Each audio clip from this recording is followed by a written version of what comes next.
दोस्तों, स्वागत है आपका हमारे चैनल नॉलेज कैक्टस में। मैं आज आपको एनपीएस के बारे में जानकारी दूंगा क्योंकि ये एक बहुत अच्छा रिटायरमेंट प्लान है। इसमें आपको पीपीएफ या ईपीएफ से ज़्यादा रिटर्न बन सकता है और आपको एनपीएस अकाउंट खोलने के लिए किसी भी कंपनी का एम्प्लॉय होना भी ज़रूरी नहीं है। आप अपना खुद का एनपीएस अकाउंट खोल सकते हैं। इस वीडियो के बाद अगर आपको कोई क्वेश्चन है तो कमेंट कीजिए, मैं उसका जवाब देने की कोशिश करूँगा। अगर आपको चैनल का कंटेंट पसंद आए तो बेल आइकन को दबाइए और सब्सक्राइब कीजिए। Thank you. इस वीडियो में मैं ये सारे टॉपिक कवर करूँगा। एनपीएस क्या है, किसको एनपीएस में इन्वेस्ट करना चाहिए, एनपीएस और पीपीएफ में डिफरेंस क्या है, मिनिमम कितना अमाउंट इन्वेस्ट कर सकते हैं, हमारा फ़ंड कौन मैनेज करता है, हमारा फंड कहाँ पे इन्वेस्ट होता है, असेट एलोकेशन क्या होता है, मैच्योरिटी विड्रॉल कितना होता है, प्री मैच्योर विड्रॉल क्या है, प्री मैच्योर एग्जिट क्या है, इसमें क्या क्या टैक्स बेनिफिट्स हैं, कितने प्रकार के एनपीएस अकाउंट्स होते हैं और हम कैसे इन अकाउंट को खोल सकते हैं। तो चलिए स्टार्ट करते हैं।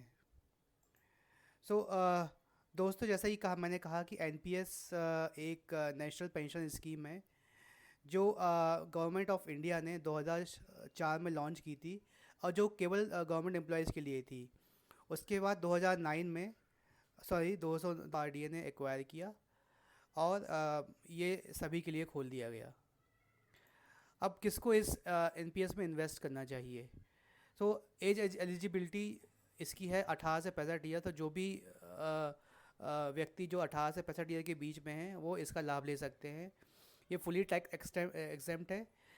इसका मतलब आप जो भी कंट्रीब्यूशन करते हैं, आपको जो भी रिटर्न मिलता है या आपको जो भी मैच्योरिटी अमाउंट मिलता है उसमें कोई भी टैक्स नहीं लगता है। एन जिनको भी जो स्टॉक मार्केट में इन्वेस्ट करने का रिस्क नहीं उठाते उनको भी इस एनपीएस में इन्वेस्ट करना चाहिए। अब एनपीएस और पीपीएफ में क्या डिफरेंस है? क्यों आपको एनपीएस और पीपीएफ में से किस पे आपको निवेश करना चाहिए? तो आइए इसको जानते हैं। तो अगर आप पीपीएफ और ईपीएफ को देखें तो इसमें फिक्स रेट ऑफ इंटरेस्ट रहता है। तो अभी अगर मैं गूगल करता हूँ तो पीपीएफ का रेट इंटरेस्ट रेट अराउंड 7.1% है, जो अच्छा है। मैं ये नहीं बोल रहा हूँ बुरा है, लेकिन एक फिक्स्ड अमाउंट है। लेकिन एनपीएस का पैसा आपका इन्वेस्ट होता है स्टॉक मार्केट में और बहुत सारी एंटिटीज़ में। तो इसका परफॉर्मेंस, एनपीएस का परफॉर्मेंस डिपेंड करता है स्टॉक मार्केट की परफॉर्मेंस में। तो इसका मतलब यह है कि एनपीएस का जो रिटर्न होता है वो वेरी करता है। लेकिन इसका मतलब ये नहीं है कि एनपीएस रिस्की एंटिटी है। अगर आप 10 साल का डेटा देखें तो एनपीएस ने 8 से 12% का रिटर्न दिया है। अब मिनिमम इन्वेस्टमेंट कितना होना चाहिए? तो अगर आप मिनिमम इन्वेस्टमेंट देखें तो अकाउंट ओपनिंग चार्जेस के 500 रुपये, मिनिमम ट्रांजेक्शन है 500 रुपये और मिनिमम कंट्रीब्यूशन है पर ईयर 500 रुपये। सो फॉर एग्जांपल, तो आप अगर एक साल में आप मिनिमम अमाउंट देना चाहते हैं तो आपको लगभग 500 रुपये खुलवाने का और 500 रुपये कंट्रीब्यूट 1000 रुपये लगेगा। अगर मान लीजिए आपका अकाउंट किस तरह से डीएक्टिवेट हो जाता है, फॉर एग्जांपल अगर आप 2 साल तक आपने पैसा नहीं डाला आपके एनपीएस अकाउंट में और वो डीएक्टिवेट हो गया, तो उसको वापस 1000 रुपये दे के आप इसको एक्टिवेट करवा सकते हैं। अच्छा, अब क्वेश्चन ये है कि हु मैनेजेस योर फंड, मतलब आपने जो पैसा डाला उसको कौन मैनेज करता है? तो गवर्नमेंट ऑफ इंडिया ने 10 फंड मैनेजर्स एनपीएस में नियुक्त किए हैं। सो पहले जब एनपीएस स्टार्ट हुआ था उस टाइम पे केवल 7 फंड मैनेजर थे, जो कि LIC, HDFC, UTI, Kotak, ICICI, SBI और आदित्य बिरला ग्रुप थे। बाद में 1-2 सालों में 3 और फंड हाउस इस एनपीएस में जुड़ गए हैं, जो है मैक्स लाइफ, टाटा और एक्सिस। तो आप इन 10 में से कोई भी अपना फ़ंड चूज़ कर सकते हैं। आपका पैसा कहाँ इन्वेस्ट होता है? जो आप एनपीएस से पैसा डालते हैं वो कहाँ इन्वेस्ट होता है? तो बेसिकली आपका पैसा 4 कैटेगरीज में इन्वेस्ट होता है: low risk, moderate risk, high risk और very high risk. Low risk की बात करें तो उसको जी क्लास बोलते हैं, जो होते हैं गवर्नमेंट बॉन्ड्स। मॉडरेट रिस्क की बात करें तो आपके होते हैं कॉर्पोरेट बॉन्ड्स। अगर हाई रिस्क की बात करें तो आपका पैसा इन्वेस्ट होता है इक्विटी या स्टॉक मार्केट में। ए क्लास इन्वेस्टमेंट बोलें तो अल्टरनेटिव इन्वेस्टमेंट, दैट मीन्स आपका पैसा इन्वेस्ट होता है रियल एस्टेट में, इंफ्रास्ट्रक्चर में, एट्सेट्रा एट्सेट्रा। अब एसेट एलोकेशन कैसे होता है? तो एक एनपीएस होल्डर को एक फ्रीडम मिलती है कि आप अपना fund according to your choice आप एलोकेट कर सकते हैं। तो जब आप एनपीएस अकाउंट खोलते हैं तो वहाँ पे 2 तरह के ऑप्शन होते हैं: एक्टिव चॉइस और ऑटो चॉइस। एक्टिव चॉइस में क्या होता है, आप अपना पोर्टफोलियो बना सकते हैं कि आपको कहाँ पे कितना इन्वेस्ट करना है। तो अगर लेकिन अगर आपको इतना जानकारी नहीं है कि आपको कहाँ इन्वेस्ट करना चाहिए और आप अपना ट्रैक नहीं कर पाते हैं, तो दूसरा ऑप्शन जिसको ऑटो चॉइस बोलते हैं, जहाँ पे अपने आप ही आपका फ़ंड अलोकेट करता है डिफरेंट डिफरेंट क्लासेस पे। विड्रॉल, अब आपने अगर पैसा एनपीएस में डाला है तो आप उसको कैसे विड्रॉ कर सकते हो, कब विड्रॉ सकते हैं? तो जैसा कि पता है एनपीएस एक पेंशन योजना है और ऑब्वियसली इसमें एक लॉक इन पीरियड रहता है। तो जब तक आप 60 साल के होते हैं तो ये उसका लॉक इन पीरियड होता है। लेकिन आप इसको एक 10 साल और बढ़ा सकते हैं, मतलब अगर 60 साल के बाद आप इसको 10 साल और एक्सटेंड करते हैं तो आप इसको 70 साल तक ही कर सकते हैं। और जब आप अपने 60 साल पूरे करते हैं तो आप केवल 60% ही उस अमाउंट का निकाल सकते हैं। सो फॉर एग्जांपल अगर आपका फ़ंड हुआ लेट से 10 लाख रुपए, तो उसमें से आप 6 लाख रुपए विड्रॉ कर सकते हैं। बाकी का 4 लाख रुपए से आपको एक एन्युटी प्लान लेना पड़ता है जो आप किसी भी बीमा कंपनी या इंश्योरेंस कंपनी ले सकते हैं।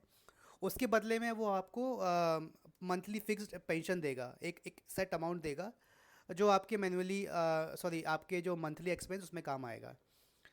और अगर आप 60% इस 60% को आप 10 इंस्टॉलमेंट में विड्रॉ कर सकते हैं अगले 10 साल तक।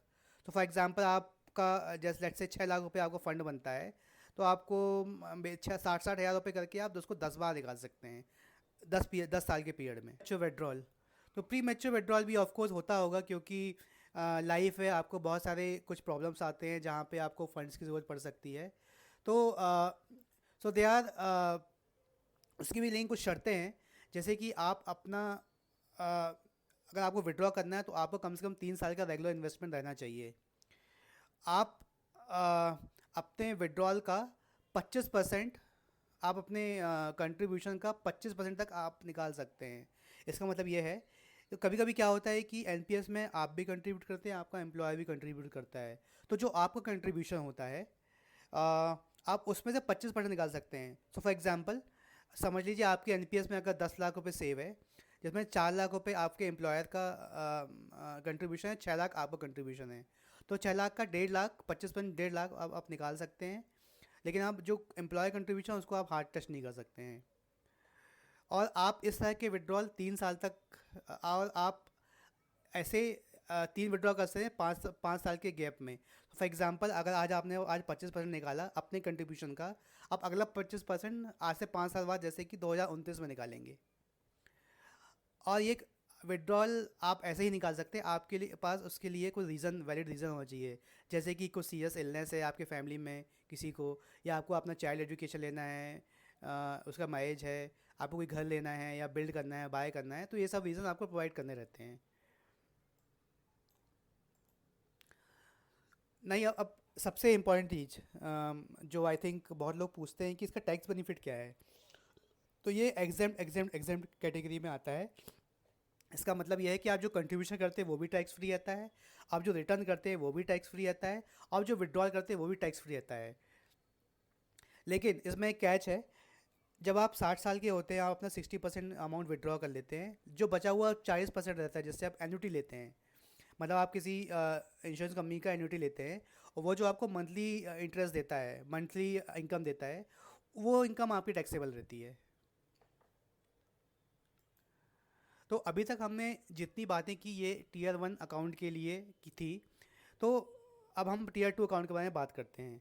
तो एनपीएस में 2 टाइप के अकाउंट होते हैं, टीयर 1 अकाउंट, टीयर 2 अकाउंट। जो टीयर 1 अकाउंट जो मैं अभी तक समझाया, टीयर 2 अकाउंट में क्या होता है, इसमें कुछ लॉक इन पीरियड नहीं होता है, कोई मिनिमम इन्वेस्टमेंट नहीं होता। लेकिन यहाँ पे एक कैच है कि इसमें कुछ टैक्स बेनिफिट नहीं होता, ये फुल्ली टैक्सेबल होता है। और ये एक तरीके से एक म्यूचुअल फंड की तरह काम करता है कि आप जब भी आपको कुछ आपको लाभ होता है या आपको जो प्रॉफिट होता है उसमें आपको एक टैक्स गवर्नमेंट ऑफ इंडिया को देना पड़ता है। और टीयर 2 अकाउंट होने के लिए एक शर्त यह है कि आपका पास एक एक्टिव टीयर 1 अकाउंट होना चाहिए, तभी आप टीयर 2 अकाउंट खुलवा सकते हैं। अब how to open NPS account. तो एनपीएस अकाउंट खुलवाने के लिए आप दो दो तरीके हैं, ऑनलाइन एंड ऑफलाइन। ऑफलाइन करने के लिए आप किसी बैंक में जा सकते हैं और आप उनको जाके बोल सकते हैं कि मुझे अपना एनपीएस अकाउंट खुलवाना है, आपको अपने कुछ नेसेसरी डॉक्यूमेंट्स देने पड़ेंगे और आप वहाँ से जाके अपना एनपीएस अकाउंट खुलवा सकते हैं।